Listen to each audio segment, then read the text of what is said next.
ஜாதகத்தில் யோகம் அமைப்புன்னு இருக்குது. அதுக்கு ரெண்டுக்கும் வித்தியாசம் இருக்கா? யோகம்னு ஒரு விஷயம் இருக்குது, ரெகுலராக எல்லாருக்கும் இருக்கிற அமைப்புன்னு ஒன்று இருக்குது. அது என்ன யோகம், அது என்ன அமைப்பு அப்படின்னா, ஒரு ஜாதகத்தை பார்த்து பலன் சொல்கிறதுக்கு முன்னாடி ஒவ்வொரு ஜோசியரும் பல விதத்தில் பார்ப்பாங்க, பலவித கூறுகளை ஆராய்வார்கள். அது என்னென்னா ஸ்தானம், ஸ்தானாதிபதி, காரகம், இது மூணும் கண்டிப்பாக பார்ப்பாங்க. ஒரு ஸ்தானத்தில் யார், ஒரு இடத்துல யார் இருக்கா, அந்த இடத்துக்கு அதிபதி எங்கே இருக்கார், எப்படி இருக்கார், ஒரு சம்பவத்துக்கான காரணமான கிரகம் எங்கே இருக்குது, எப்படி இருக்குது, இதெல்லாம் ஆராய்வார்கள். அதுக்கப்புறமா பலம்னு ஒன்று பார்ப்பாங்க, பலன்னு ஒன்று சொல்லுவாங்க. பலம்னா பவரு, பலன்னா ரிசல்ட். ஒரு பரீட்சை எழுதுகிறோம் அப்படின்னா பரீட்சைன்னு ஒன்று இருக்கும், அதுக்கு ரிசல்ட்டுன்னு ஒன்று இருக்கும்ல, அந்த மாதிரி பலன்னு ஒன்று இருக்குது, பலம்னு ஒன்று இருக்குது. இது மாதிரி பல கூறுகளை பார்ப்பாங்க. சாரம் பார்ப்பாங்க, டிகிரி பார்ப்பாங்க, இணைவு பார்ப்பாங்க, பார்வை பார்ப்பாங்க. இப்படி பல விதங்களில் இருக்குது. இது எல்லாத்தையும் விட யோகம்னு ஒரு தோஷம்னு ஒரு அமைப்பு இருக்குது. யோகம்னு ஒன்று, தோஷம்னு ஒன்று. இது ரெண்டு என்னன்னா பைபாஸில் போகிற மாதிரி. அதாவது சிக்னலில் எல்லா வண்டியும் நின்று போகுது, ஆனால் விஐபி வண்டி அல்லது ஒரு மினிஸ்டர் வண்டி, கவர்னர் வண்டியெல்லாம் எப்படி போகுதுன்னாக்கா அது சிக்னல் எல்லாம் மதிக்காமல் போகும். ஆம்புலன்ஸு சிக்னல் இது மதிக்காமலே போயிடும், இல்லை அவங்களுக்காகவே சிக்னல்லாம் நிறுத்தப்படலாம். இந்த மாதிரிலாம் இருக்கும். ஸோ இது வந்து அவங்களுக்கு விதிவிலக்கு இருக்குது பாருங்கள். அந்த மாதிரி யோகம்ங்கிறது வந்து ஒரு விசேஷமான அட்வான்டேஜாக இருக்குது, சிறப்பு அம்சமாக இருக்கிறது அப்படின்னு ஒன்று இருக்கும். இது ரெண்டுத்துக்கான வித்தியாசம் என்னென்னா, இப்போது தொழில் ஸ்தானம்னு ஒன்று இருக்குது. அந்த 10ஆம் இடத்துல கிரகமே இல்லாமல் இருக்குது. 10ஆம் இடத்துல கிரகமே இல்லாமல் இருக்கிறது அப்படின்னாக்கா அவங்களுக்கு தொழில் பலவீனமாக இருக்கிறதுன்னு அர்த்தம். அந்த 10ஆம் இடத்துல பாவகிரகங்கள் வந்து அமர்ந்திருக்கு, அது 6, 8, 12 போன்ற கிரகங்கள் வந்து அமர்ந்திருக்கு அப்படின்னா அந்த தொழிலெல்லாம் பாதிப்புகள் ஏற்படும்னு அர்த்தம். இதெல்லாம் அமைப்பு. இது காலத்துக்கும் நிரந்தரமாக இருக்கக்கூடியது. ஆனால் யோகம்னா என்ன அப்படின்னா, சில கிரகங்களோட இணைவு அப்படின்னு சொல்லக்கூடியது யோகமாக இருக்கும்.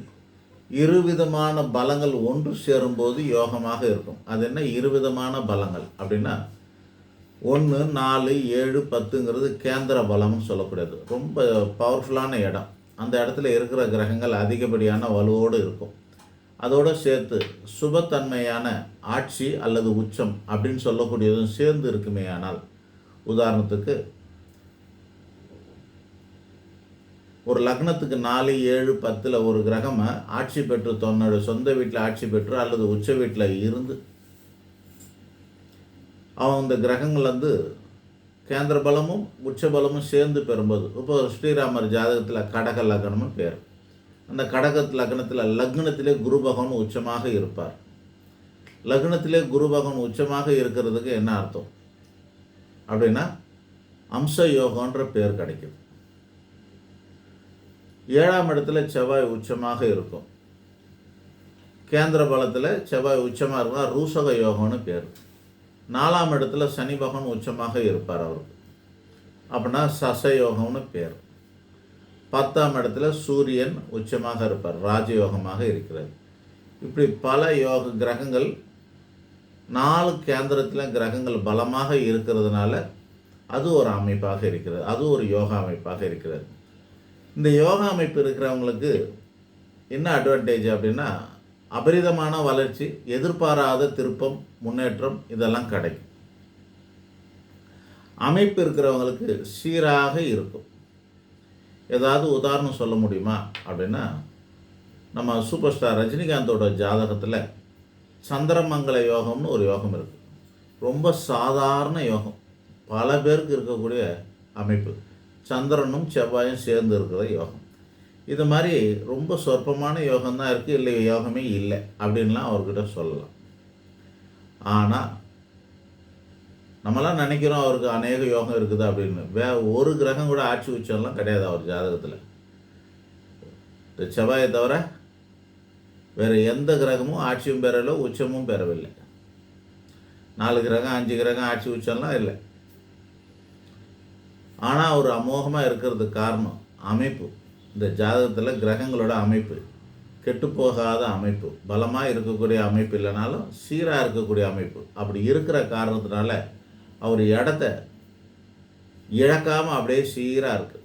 யோகமான அமைப்புனா என்ன அப்படின்னா, நம்ம மைக் மோகன், ராமராஜன், கவுண்டமணி, இப்படி பல பேருக்கு யோகங்கள் வரும். அந்த யோகமான காலகட்டம் அப்படின்னு சொல்லக்கூடியது ஒரு தசா காலமாக இருக்கலாம், அல்லது 2 தசா காலமாக இருக்கலாம். இந்த தசைகளின் காலங்களிலே அவர்கள்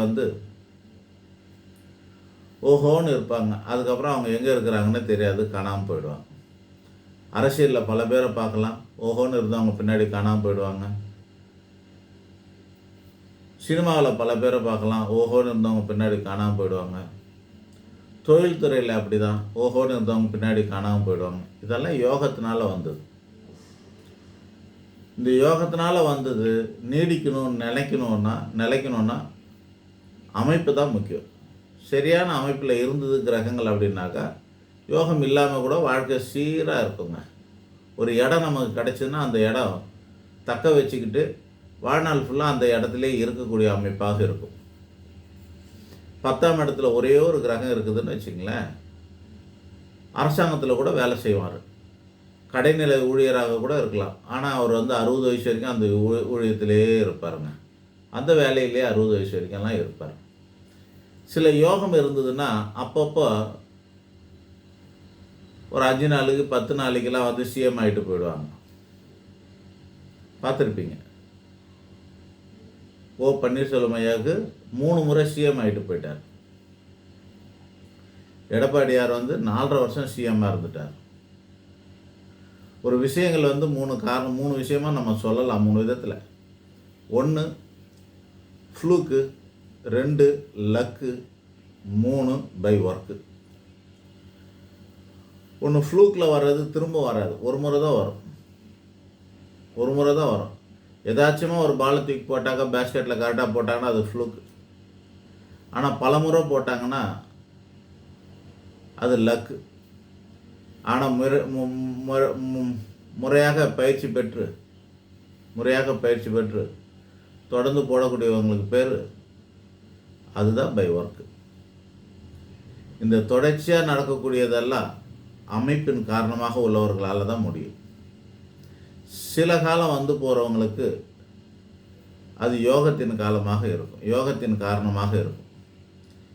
ஏதாவது ஒரு முறை மட்டும் போகிறதுங்கிறது பை ஃப்ளூக்கு தான். அதெல்லாம் அது நிரந்தரமாக இருக்காது. அதிர்ஷ்டம்ங்கிறது லாட்ரியில் ஒரு மாதிரி ஒரே மாதிரி விழுந்துட்டு போகலாம், அல்லது பல முறை விழலாம். இதெல்லாம் இருக்குது. அல்லது ரெகுலராக கிடச்சிக்கிட்டே இருக்கணும். ரெகுலராக கிடைக்கிறது தாங்க முக்கியம். பழுதானாலும் பழைய சாப்பாடு ஆனாலும் நமக்கு பெர்மனெண்ட்டாக கிடைக்கணும், அதுதான் முக்கியம். ஒரு நாளுக்கு பிரியாணி கடிச்சிட்டு அப்புறம் பல நாள் பட்டினி இருந்தால் என்ன அர்த்தம் அது?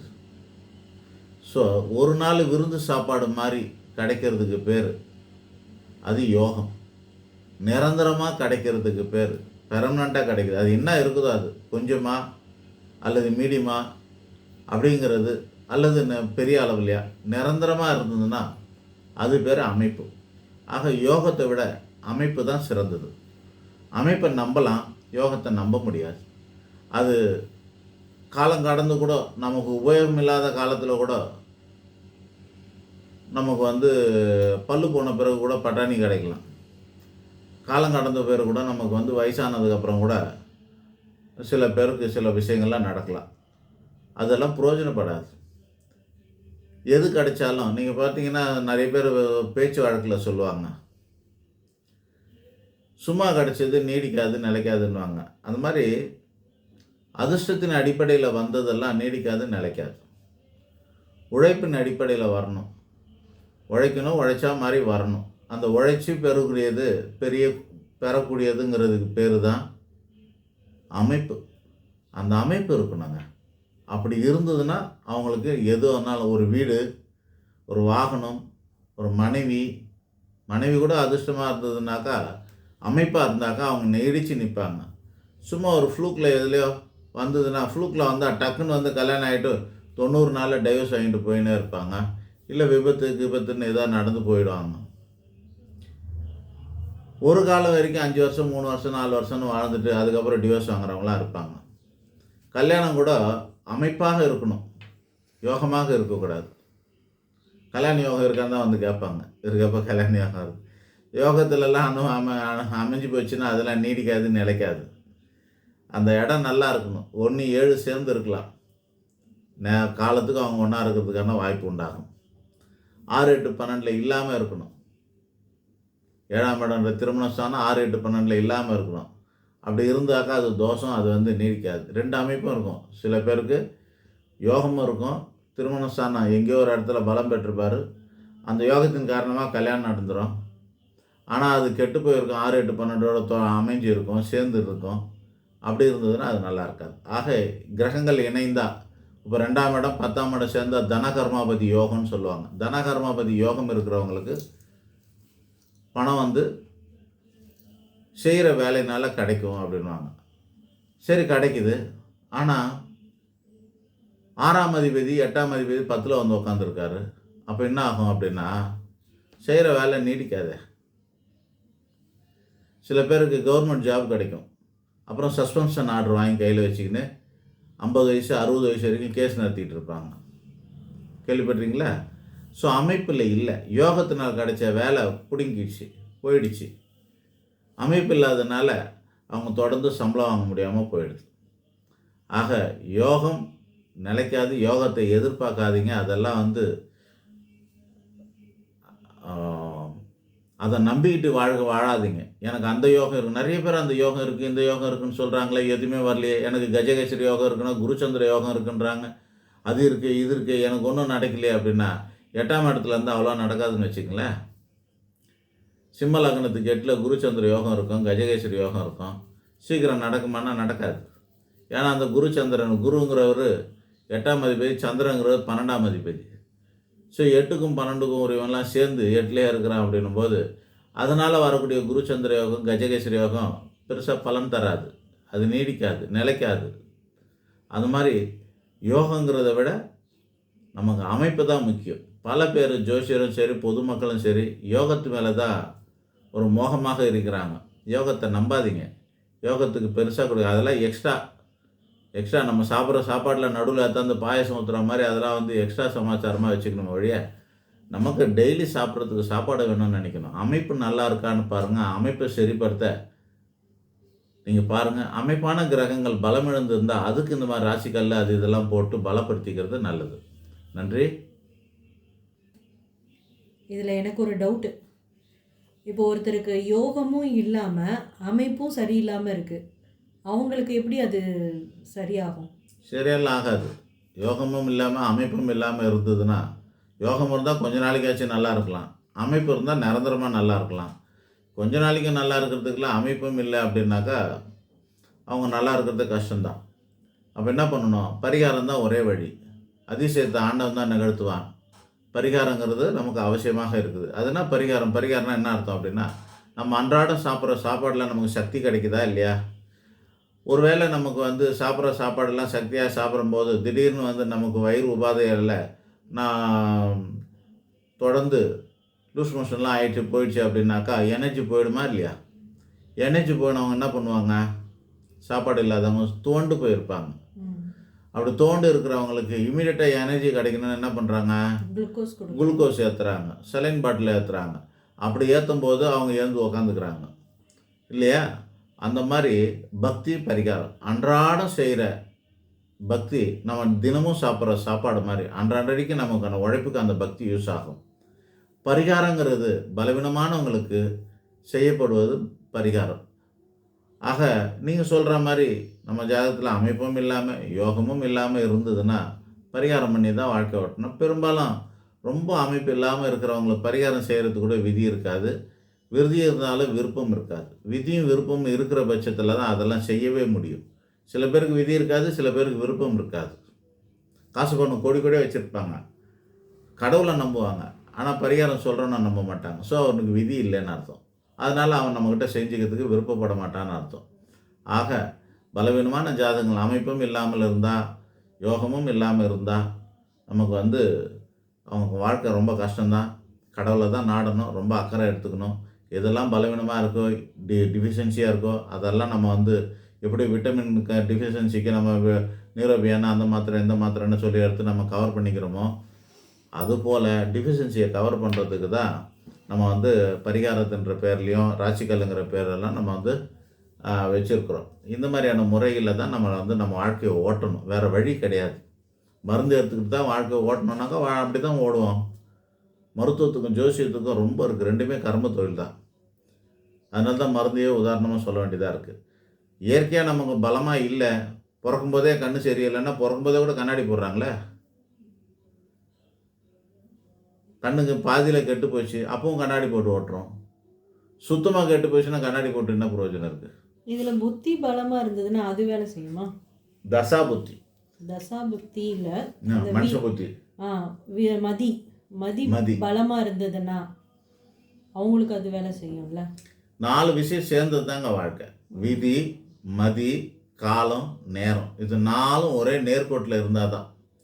விதி இருக்கிறவனுக்கு மதி இல்லைனாலும், மதி இருக்கிறவனுக்கு விதி இல்லைனாலும், விதியும் மதியும் சேர்ந்து இருக்கிறவன் நேரங்காலம் தோதா இல்லைனாலும் நடக்காது.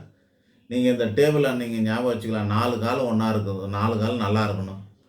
ஒரு காலம் ஊனமாக இருந்ததுன்னா ஒன்றும் பண்ண முடியாது. ஒரு காரில் போகிறோன்னா அந்த காரில் 4 டயரும் நல்லா இருக்கணும். ஒரு டயர் பஞ்சர் ஆனாக்கா அதுக்கேற்ற மாதிரி தான் இருக்கும் பலன். ஆக விதி, மதி, கால, நேரம் இது 4ம் சேர்ந்து தான் வாழ்க்கை. யோகம் இதுக்கெல்லாம் அப்புறம். விதி நல்லா இருக்கணும், அமைப்பு தான் விதின்னு சொல்கிறது. விதி நல்லா இருக்கணும், புத்தி அப்படின்னு சொல்லக்கூடிய மதி நல்லா இருக்கணும். அவனுக்கு நல்ல காலம் ஓடணும், நல்ல நேரம் ஓடணும். நேரங்கிறது கிரக பயிற்சியை குறிக்கும், காலங்கிறது தசாபுத்தியை குறிக்கும். நன்றிங்க.